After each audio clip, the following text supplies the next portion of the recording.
Кеш жарық баршаңызға. Елімізде болып жатқан соңғы ахуалдарды қарап отырып, Ыбырай Алтынсариннің Қыпшақ Сейітқұл деген әңгімесі еске түседі. Кім білмейді қысқаша мазмұны. Сейітқұл деген кісі болады. Өзі де кедей, халқы да кедей. Жатса тұрса бір ойға кетеді. Жатса тұрса бір ғана ойды ойлайды. Осы 30 үйлі тобырды қайтсем халық қатарына қосамын, қайтсем осыларды байытамын деген ойға келеді. Кейін мақсатына жетіп 30 үйлі тобырды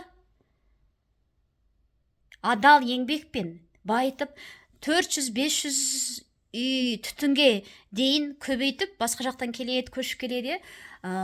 Қыпшақ Сейітқұл елі деген үлкен елге айналған екен дейді. Мұнда түскен табысты тең бөліп береді Қыпшақ Сейітқұл. Ешкімді ала аламайды. Жең ұшынан ешкіммен жалғаспайды. Осындай әкімдер бізде қазір бар ма? Осы тәуелсіздіктен кейінгі кезеңде халық билікке сенуді қойды. Қалай сенеді? Міне, егер біздің әкімдеріміз осы Ыбырай Алтынсариннің әңгімесіндегі Қыпшақ Сейітқұл тәрізді халқымды қайтсем байытамын, қайтсем халықтың көңілін тоқ етемін, қайтсем халқымның әл ауқатын жақсартамын деп жарғақ құлақтары жастыққа тимей жүгіріп жүрсе, топан суда болмайтын еді. Ешбір ауыл су астында қалмайтын еді. Төрттік мал қынадай қырылып, қаншама ауыл шаруашылық нысандары аңырап қалмайтын еді.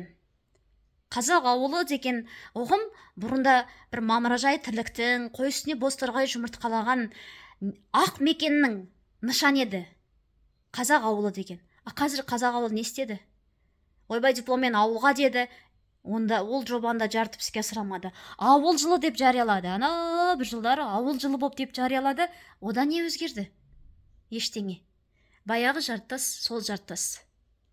Сол жартас. Ал осы жолы сол жартас, арғырай айтпай қойын, білесіздер. Сонда бізге бұл топан су алу оқиғасы бізге нені көрсетті? Бізде билеу, билік жүйесі халыққа қызмет етіп тұрған жоқ. Қыпшақ Сейітқұл сияқты қайтсем осы халқымды байытам деп тұрған жоқ. Басқа мақсат бұл жерде, тіпті немесе мақсатсыздық, бойкөздік, арқан кеңге сап, құдай бірсе сол наурызға қарай көреміз ғой деп жүргенде, бірақ күнде тасқан құрынды. Ал апады айтып келмейді деп жаңалықтардан адамды жұбатқандай етіп айтады да.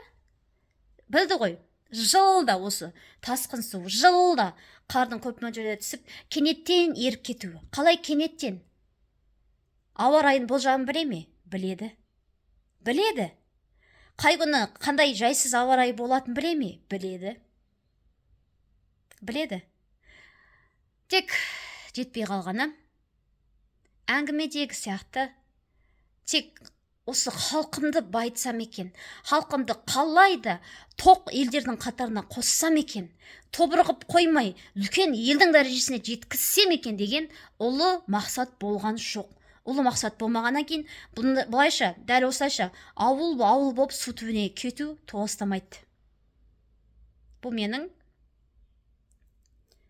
соңғы оқиғалардан түйген ойым. Жеке пікірім үшін ешкім жазғырмас.